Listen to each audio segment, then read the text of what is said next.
Doncs benvinguts, i per obrir l'acte demanaré a la regidora de Vic de Cultura, la Bet Pinella, i la diputada delegada de Cultura de la Diputació de Barcelona, que pugin a donar-nos la benvinguda. Gràcies. Doncs res, molta il·lusió de rebre-us aquí a Vic. Pels qui no ho sapigueu, aquest emplaçament és on hi va haver l'atemptat d'ETA l'any 91. Aleshores, aquest va ser un motiu principal perquè era l'emplaçament on hi havia hagut aquest fet tràgic, però l'emplaçament té una altra importància, i és que actualment és ja al centre de Vic. A Vic som 50.000 habitants, hi ha aquest riu que històricament ha fet de barrera entre els barris del sud i els barris del nord, i aleshores el que volem fer amb aquest nou ordenament urbanístic ha estat que aquest riu que feia de barrera s'hagi convertit en una cremallera. I tenim l'Atlàntida a un extrem, tenim el Centre d'Arts Contemporànies també al mig, les adoberies, que és un altre equipament que properament s'obrirà també un equipament cultural, i aquí hi tenim la biblioteca. És a dir, aquest riu s'ha convertit en l'eix cultural de la ciutat i per tant era molt important que en aquest extrem s'hi construís la biblioteca. El projecte ha aflorat d'una manera que ni ens podíem imaginar. Han passat més de 300.000 persones en tot l'any i aleshores és un equipament que ha entrat com un mitjó a la ciutat de Vic i no hem guanyat el premi a la millor biblioteca de Catalunya, però vam tenir la mala sort de coincidir amb Barcelona el mateix any de construcció. Aleshores, aquell no el vam guanyar, però fa molt pocs dies hem guanyat el Premi Arquelo, que és un premi d'arquitectura, i pel que fa als edificis públics o biblioteques hem guanyat la Biblioteca Pilarín Vallès. Per tant, ens sentim guanyadors també. Hola, bon dia a tothom. Bé, en primer lloc, agrair a l'Ajuntament de Vic haver acollit aquesta festa de biblioteques de la xarxa, a la Biblioteca Pilarín Vallès. Moltes felicitats també pel premi que acabem de guanyar, que és un premi de tothom, que és referent a nivell internacional i que ha guanyat a moltes altres biblioteques de països d'arreu del món, i per tant té moltíssim mèrit i es diu ràpid, no? O sigui, la millor biblioteca de l'any. Per tant, moltes felicitats, i a més és perfecte que tinguem aquesta festa avui en aquest emplaçament. I ara en aquest mandat volem acabar de consolidar aquest nou model tant a nivell arquitectònic i de disseny, però també del software, del que és el contingut d'activitats que s'hi ha de fer, i que realment sigui aquest centre de referència cultural molt més enllà del que és tenir aquest accés als llibres i al coneixement. Per tant, parlar de biblioteques és parlar de vosaltres, de tot aquest esforç, tota aquesta feina que porteu tants anys fent. Avui celebrem el dia de la festa de la xarxa de biblioteques municipals. Aquesta és la vostra festa, la festa dels i les professionals. Per tant, us agraïm molt que sigueu totes aquí, que realment hagi sigut un èxit de convocatòria, i avui a més destacarem especialment tota la trajectòria de les persones que heu aconseguit, que això al final és una victòria jubilar-vos, i per tant tot l'esforç. Jo que encara em queden anys, però és un mèrit, i per tant és un mèrit tota la feina que heu fet, però també haver arribat a la jubilació, i avui també és el vostre dia i per això també us dedicarem una estona especial. Moltes gràcies i bona jornada. Molt bé, doncs moltes gràcies a tots, us demanem que ens espereu aquí. Ara farem l'homenatge que fem a les persones jubilades. Sabeu que sempre fem les jubilades al darrer any. Com que fa 4 anys que no fèiem aquesta festa, doncs tenim els jubilats del 20, del 21, del 22 i del 23. Us donarem un obsequi, us farem una foto i us demanarem que torneu a baixar. I abans de parlar de convidar els primers jubilats, també ens volíem recordar avui de 3 persones que ens han deixat durant aquests anys. L'Oriol Baró, que va morir al desembre del 2020, a la Carmen Barroso, i a la Zumbiladric, que just ahir feia un any que es va morir, i que a les tots ells d'aquest record.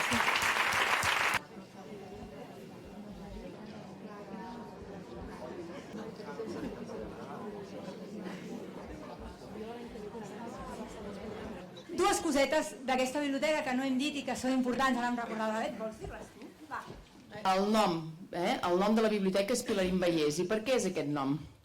Doncs és perquè vam fer un procés participatiu. I una altra especificitat d'aquesta biblioteca que jo crec que ens fa molt característics, que és una biblioteca especialitzada en música. Aquí a Vic, a la comarca d'Osona, concretament tenim un pòsit musical que ve de molts anys. De fet, molts grups que coneixeu surten d'aquí a la comarca d'Osona i ens va semblar que havíem d'especialitzar-nos. I aleshores hi ha el Lab, que és el Lab musical que el veureu, AUSA, que és un estudi de gravació per tothom qui vulgui venir a gravar des d'un senyor que canta boleros fins a un grup de música que necessita una infraestructura que no té. Té una mida molt bona que permet que puguin venir fins i tot grups classe i per tant ens va semblar que aquest estudi de gravació, que de fet és l'únic en tota la demarcació de Barcelona, l'havíem de situar també en aquesta biblioteca. Anem a la tercera part, que és les converses incendiàries. Us en recordareu de que ho vam fer a l'última festa de la X. Ens vam divertir molt i hem volgut repetir. Ens acompanya l'actor Daphnis Balduz, que espero que l'hagueu vist molt al teatre, que espero que l'hagueu vist a l'Uraneta, que com ens vas fer plorar, i res, li toca el paper de fer les converses incendiàries. Tot teu. Gràcies, Marta. Bé, benvingudes i benvinguts a aquestes converses incendiàries, que espero que el foc de la batalla no cremi l'edifici, perquè amb tots els premis guanyats i tot el que ha costat, més val que les parets quedin intactes, d'acord? Per tant, començarem amb el primer tema d'aquesta primera conversa incendiària. El tema és col·lecció. És més adient gestionar la col·lecció en clau municipal per atendre les necessitats immediates de la comunitat més propera o és més adient gestionar-la en clau de xarxa i posar els materials disponibles per tota la població dels municipis i de més enllà? 2 minutets. Bon dia a tothom. Ara us defensaré perquè hem de gestionar les col·leccions en clau municipal. Us porto 4 arguments. I el primer, que és de pes, és que considero que la gestió municipal, sobretot quan gestionem la col·lecció local, posa en valor la nostra comunitat i ens ajuda a preservar la identitat cultural de la zona. El segon argument que us porto és que nosaltres fomentem, quan gestionem sobretot en clau municipal, la participació ciutadana. Anem pel tercer argument, perquè me'n queda poc temps, i és que sols d'aquesta manera podem gestionar els recursos de manera òptima i aprofitar-los. Moltíssimes gràcies, Esther. Això és així. Haurem d'anar a fer un cafè perquè ens expliquis a continuació. Temps. Mira, jo vull defensar i argumentar que la gestió de la col·lecció ha de ser en clau de xarxa, ja que en ple segle, m'escolteu? Segle XXI, la concepció de la biblioteca pública, evidentment, ha d'anar més enllà dels seus murs, tant física com mentalment. De fet, compartir el fons i el que seria maximitzar el que són recursos i optimitzar-los conjuntament, jo crec que ens permetria arribar a més persones i poder donar una major resposta a les seves necessitats.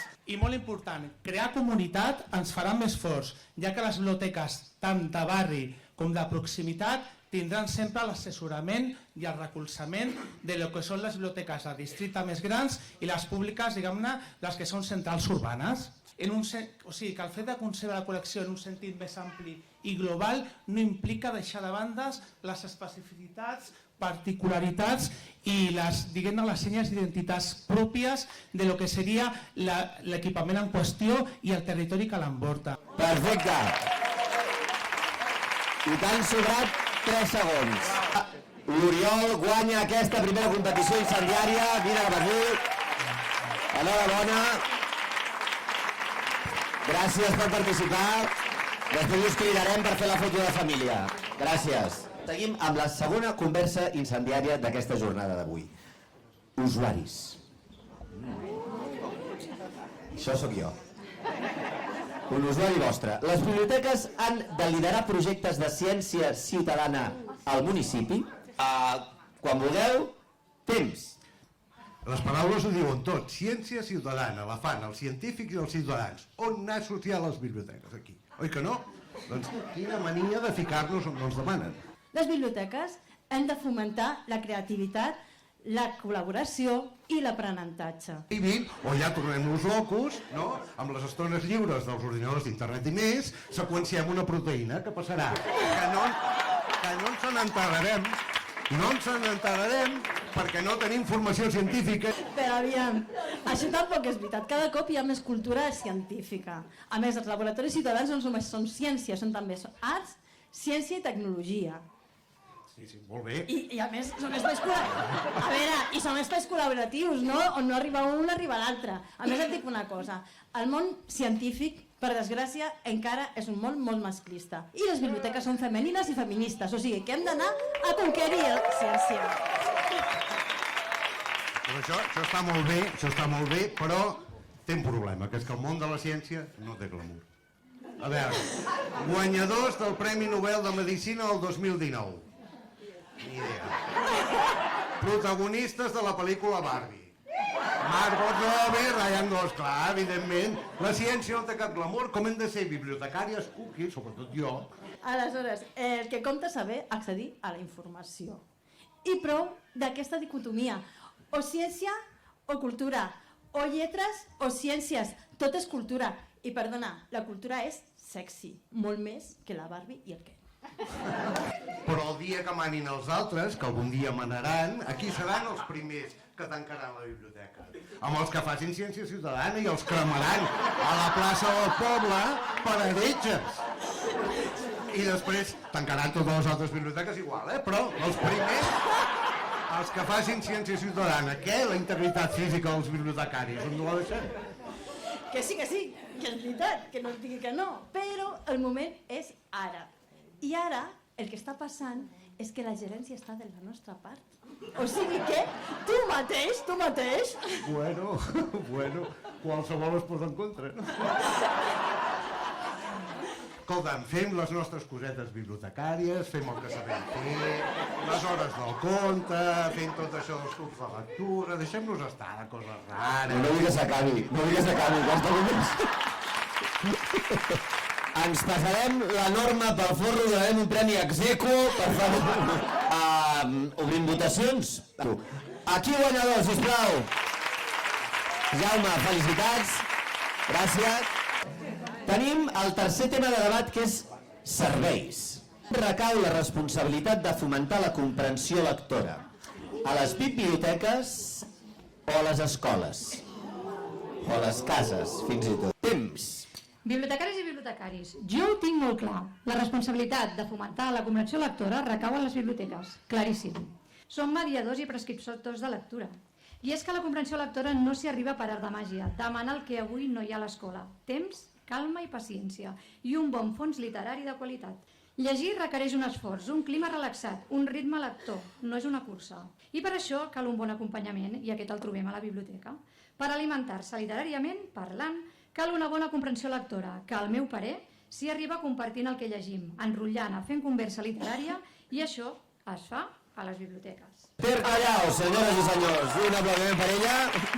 Temps. Doncs que vinc a fer d'advocat del diable, per tant, a dir que la comprensió, fomentar la comprensió lectora és competència de l'escola, sobretot, perquè l'Ester ho ha dit molt bé, però ha dit promoció de la lectura. Promoció de la lectura la fem a les biblioteques, però comprensió lectora... Penseu que les escoles tenen un decret, que me l'he apuntat, fet la feina de documentalista, el 119 del 2015, que els diu que és competència seva, això. Ja ens fan servir de biblioteques escolars a les biblioteques públiques. Potser el que haurien de fer és igual que fan a Portugal, perquè ara que hi ha hagut l'informe PISA, i és invertir tot el que inverteix Portugal en plans de lectura i en biblioteques escolars, en comptes d'invertir tan poc com s'inverteix aquí a Catalunya. Ens ha guanyat que la comprensió lectora s'ha de fomentar a les escoles, Això ho heu decidit votar vosaltres. Moltíssimes gràcies, noies. Després us cridarem per fer la foto de família. Gràcies. Arriba la quarta conversa incendiària de la jornada d'avui. El tema és les tecnologies. Creus que la intel·ligència artificial és una oportunitat o una amenaça pels professionals de les biblioteques? Doncs, temps. Jo vinc a defensar que és una oportunitat perquè els professionals de les biblioteques ja hem viscut i superat amb èxit altres moments complicats de canvis tecnològics. Semblava que s'havia d'acabar la professió i no. Us diré 5 punts, que hi haurien més, però que demostren que la IA és una oportunitat per a nosaltres. 1. L'automatització de tasques. Amb la IA ens alliberarem i podrem dedicar-nos a altres activitats més complexes i estratègiques. Un segon punt seria més autonomia per l'usuari, ja que permetrà la consulta al catàleg mitjançant el llenguatge natural, millora de l'eficiència, l'ús de les noves eines de selecció que ens permetrà ajudar-nos a gestionar l'adquisició de fons, la preservació i gestió de les col·leccions i per últim, creació de nous perfils professionals. La IA, per exemple, crearà un rol de capacitador o alfabetitzador en IA. I 2 bonus tracks, si em dóna temps, la millora de l'accessibilitat per a persones amb discapacitat. Un aplaudiment per ella, sisplau. Àlex, com ho tens? Doncs, temps. Sí. Tot el que sentim és una mica un cant de sirenes. 3 idees, perquè hem de tenir clar que la intel·ligència artificial és el primer pas pel mil·lenarisme, per l'apocalipsis. La idea de deixar aquestes tasques en mans d'algoritmes és renunciar a l'art de la nostra professió, que és seleccionar, que és prescriure. No hi ha res que sigui automàtic amb el que fem. La primera idea. La segona és que no sabem qui hi ha darrere d'aquest algoritme, quines persones, quins valors tenen, volen vendre'ns el que vol el mercat, volen col·locar-nos idees d'una tendència determinada. I la tercera és que ara estem a l'any 0, estem en un moment molt divertit, però això evolucionarà i aquestes maquinetes aniran tenint autoconsciència. I ja està passant. Vull dir, tingueu en compte això perquè a l'apocalipsis podria estar a les portes de la intel·ligència artificial. Tenim les votacions obertes, senyores i senyors. Votacions a veure com ho tenim. Iepa! Doncs la cosa no podríem dir que està exactament igualada, oi? No. Podríem dir que vivim amb por, senyors i senyors, que ja ho tindríem. Un aplaudiment pel guanyador d'això, sisplau. Per fer aquesta 5a conversa incendiària i darrera d'aquesta jornada d'aquest any 2023 que en breu acabarem. I el tema és el següent. Professionals. Tots els professionals d'una biblioteca, inclosa la direcció, han de passar pel taulell? Quan tu vulguis, temps. Molt bé, a mi és que m'ha encantat aquest logo dels micros. Jo només dic que m'encanta aquesta biblioteca, vull anar a la sala dels cromes perquè és que tenia moltes ganes de venir. Aquest tema que ens toca defensar, podem estar d'acord o no, però cada dia veiem com funcionen les biblioteques. Com que he treballat en botiga, m'agrada estar de cara al públic i m'agrada això, el tracte amb l'usuari. I les feines de direcció al despatx són molt avorrides, M'agrada més el mercadeo, el rotllo marujeo i tal. És aquest el tema. És un no rotund, o sigui, no. Tots els professionals, inclòs la direcció d'una biblioteca, han de passar pel taulell? No.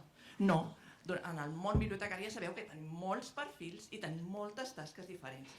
Tots vosaltres sabeu la quantitat de feina que teniu, els directors i directores de les biblioteques, que si plans d'acció, que si memòries, estadístiques. Bé, que no us ho atrapeu, oi que no? Oi que anem una mica justos? Doncs sisplau, aneu als despatxos, us concentreu i endavant amb les vostres tasques, perquè vosaltres sabeu el que és estar en un taulell. Atenció exclusiva a l'usuari, això. Tant directors i directores, aneu als despatxos. Aneu als despatxos a treballar i a fer la vostra feina, que la feu molt bé, molt bé. Senyores i senyors, votacions obertes. Uau!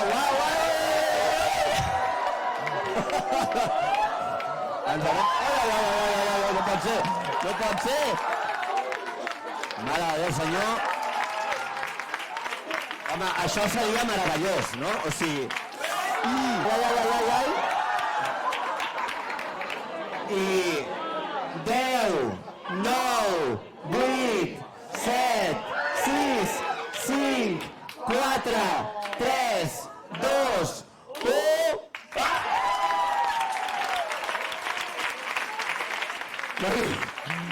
Què es pot dir? Superrenyit. Moltíssimes gràcies a tots els participants.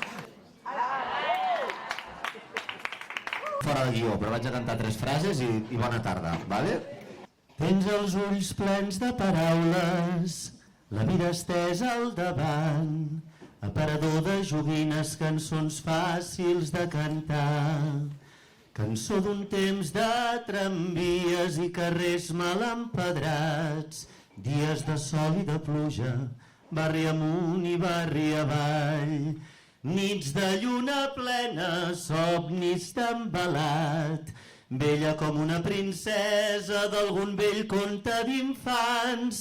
Et veig ballar un vals de punta a la plaça del Diamant. I tu, al terrat, estenent la roba i asseguda cosint, sol en la tarda i voltada de branes, de vent i de blau. Sentir que passen els dies com si fos un joc d'atzar, una rosa per Sant Jordi i flors negres per Tots Sants, xerrameca de botigues, coloraines de mercat, olor de sofre i de lluna cada nit de Sant Joan. Nits de lluna plena, somnis d'embalat, l'ocell de la jovenesa pren el vol mirall enllà, valsos que van i que venen a la plaça del Diamant, valsos que van i que venen a la plaça del Diamant.